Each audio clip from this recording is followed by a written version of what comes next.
Yan, may ganyan pa siya, oh. Welcome. So I guess this is just explaining about the machine, maintenance,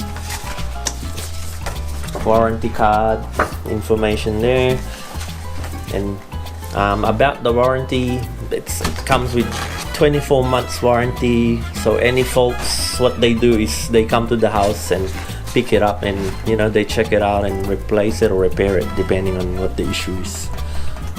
Okay.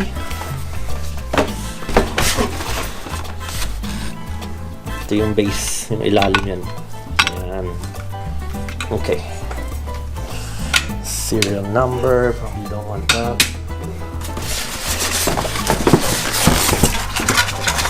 And the machine itself. Okay, baba lang natin itong box.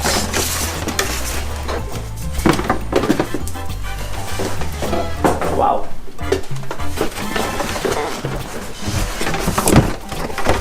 We don't want to drop that again, do we?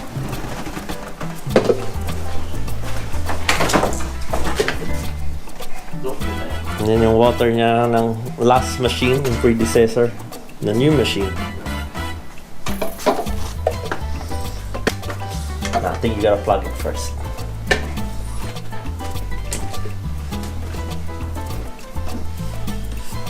Yan. Pero I think we should put water first. Mixing it with warm water. Rinse with warm water. I don't know how many liters this is. I think it's 1.5 liters.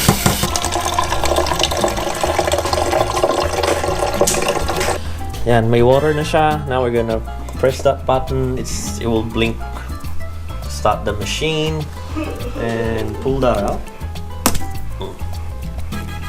So yeah, that's where you go. Capsule. You put it in there. I don't know, paano ba sara to? Figure out. Tinatap lang din pala. High-tech, no? Ito yung adjustable holder, cup support, no? Whatever they call it. Yeah, even up to here. Yan. Okay guys, so we're gonna make our first coffee ever from this machine. Let's have a look at the flavors. What are we getting here? Melozio. So he chose Melozio. Smooth and balanced. So yan yung ano niya, strength 6. And also may guide din dito sa type of capsule. So that one is a mug, 230 mils. So I think that's the biggest one.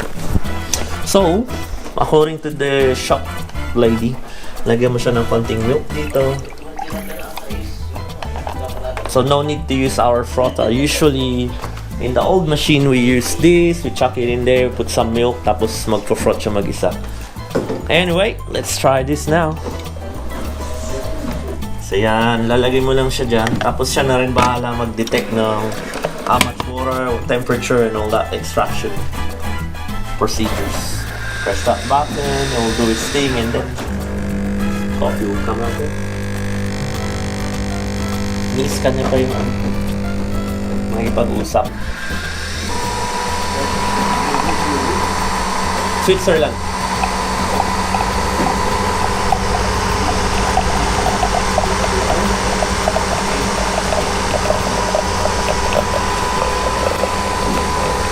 I can smell it. It smells so good. So you can make cappuccino or even long black, right? Really a lot of coffee now. So yeah, in the old days, that's not even half of it. Probably just a quarter of that much, you know.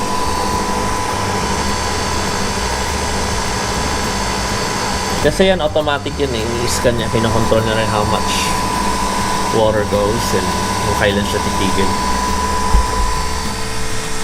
And apparently the way it does it is it's spinning.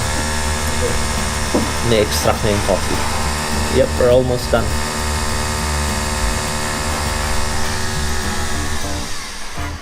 Yep.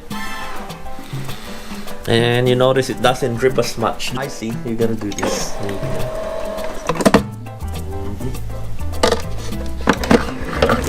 So capsule goes there.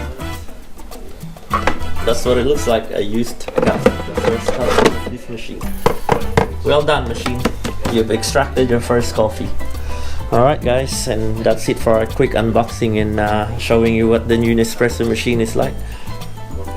If you haven't already, please subscribe. Thanks for watching. Cheers.